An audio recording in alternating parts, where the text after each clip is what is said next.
और गाय को चारा देने गई वृद्ध पर भेड़िए ने हमला कर दिया। महिला की चीख पुकार सुनकर मौके पर लोग पहुंचे हैं। ग्रामीणों को पास आता देख मौके से भेड़िया भाग निकला है। भेड़िए के हमले से गंभीर रूप से घायल हुई है महिला। कैसरगंज के मंझारा लौकली गांव निवासी ये महिला बताई जा रही है और महिला को सीएससी कैसरगंज में भर्ती कराया गया। कैसरगंज इलाके के मंझारा लौकली गांव का ये पूरा मामला है, जहां पर भेड़िए ने एक बार फिर से हमला बोला है। वृद्ध महिला पर भेड़िए ने हमला किया है और महिला की हालत गंभीर बताई जा रही है। ये खबर बहराइच से है, जहां पर गाय को चारा देने गई वृद्ध महिला पर भेड़िए ने हमला किया है।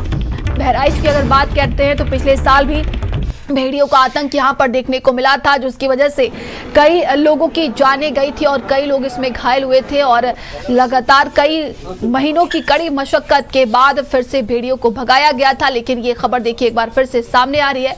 बहराइच में एक बार फिर से भेड़ियों का आतंक देखने को मिल रहा है। माता जी गाय को रोटी खिलाने गई थी, चारा खिलाने के बाद रोटी खिलाती थी पर डे। अचानक पीछे से भेड़िया आकर हमला कर दी। मौके पे गश्त पे पुलिस वाले थे, वो आए, उनको लेके आए। गांव में जैसे डॉक्टर थे उनसे पट्टी मलहम करवा के फिर फकरपुर सीएससी रेफर कर दिया गया। सीएससी से यहाँ Lucknow Bahraich medical college refer कर दिया गया। भेड़िया ही है। 1-2 दिन पहले घटना हो चुकी है। एक 6 साल के मासूम को उठा ले गया था, उसका हाथ और पैर काट के खा गए। और ज्यादा जानकारी के साथ होता सैयद रेहान कादरी हमारे साथ जुड़ गए। सैयद, एक बार फिर से भेड़िए का आतंक देखने को मिला है, क्या कुछ अधिक जानकारी है इसको लेकर? जो भेड़िए का आतंक वो बहराइच में जारी है, वो थमने का नाम नहीं ले रहा है। अभी 2 दिन पहले एक बच्ची को भेड़िए ने मौत के घाट उतारा था। अपने पिता के बगल में सो रही बच्ची को भेड़िया उठा ले गया था और उसको मौत के घाट उतार दिया था।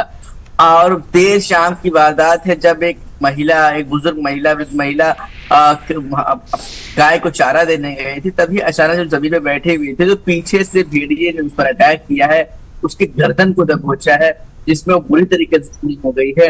इसके बाद उसकी चीख पुकार मची है, तो ग्रामीण मौके पर पहुंचे हैं। उसे वहां से उठा करके सीएससी कैसरगंज में भर्ती कराया गया है, जहां पर इलाज के बाद जब उसकी हालत में सुधार नहीं हुआ तो उसे बहराइच मेडिकल कॉलेज रेफर कर दिया गया है और उसका यहाँ इलाज चल रहा है। लेकिन लगातार जो भेड़िए का मूवमेंट है, वो जो ग्रामीण है उनका कहना है कि यहाँ कैसरगंज में देखा जा रहा है, वो एक के बाद एक कई वारदातों को वहां अंजाम दे रहा है। किसी पे झपट रहा है तो कहीं मवेशियों को निशाना बना रहा है।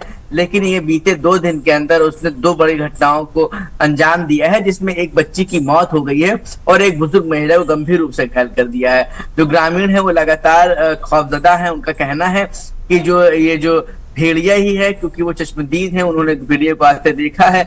लेकिन अभी तक प्रशासन इस बात की पुष्टि नहीं कर रहा है कि वो भेड़िया है। लेकिन जो ग्रामीण है वो इस बात को लेकर परेशान है। उनका साफ तौर पर कहना है कि उनके घर में जो घुसा था और हमला किया वो कोई और जानवर नहीं बल्कि भेड़िया ही है। जी वहीं अगर बात की जाए ग्रामीणों की तरफ से और क्या कुछ सामने आया है?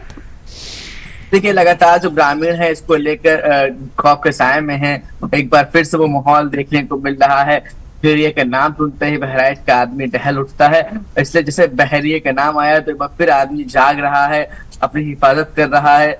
बच्चों को स्कूल अकेले नहीं भेजा जा रहा है। लगातार ये जो वन विभाग है उसके तरफ से भी कहा गया है कि बच्चों को अकेले स्कूल ना भेजें, क्योंकि हिंसक जानवर कुछ भी कर सकता है। लेकिन भेड़िए की पुष्टि नहीं कर रहा है। लगातार जो ग्रामीण है एक बार फिर खौफ के दायरे में है, जो खेत में जा रहे हैं, जो अपने कामों को निकल रहे हैं, जो झाड़ियों में अकेले कोई नहीं जा रहा है, उसको लेकर परेशान है कि एक बार जो भेड़िया है इसी मौसम में एक बार फिर लौट आया है और वो घटनाओं को अंजाम दे रहा है, जिसको लेकर जो ग्रामीण हैं वो बेहद खौफजदा हैं। लेकिन अभी तक जो वन विभाग है उसको पकड़े का कोई भी ठोस कदम नहीं उठाया है कि उसको पकड़ा जा सके या फिर उसकी कॉम्बिंग की जा सके।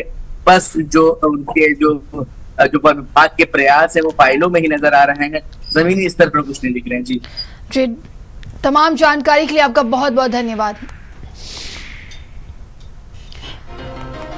तो भेड़िए का आतंक एक बार फिर से बहराइच में देखने को मिला है। वृद्ध महिला पर हमला किया और महिला की हालत गंभीर है, अस्पताल में भर्ती कराया गया है। और मिर्जापुर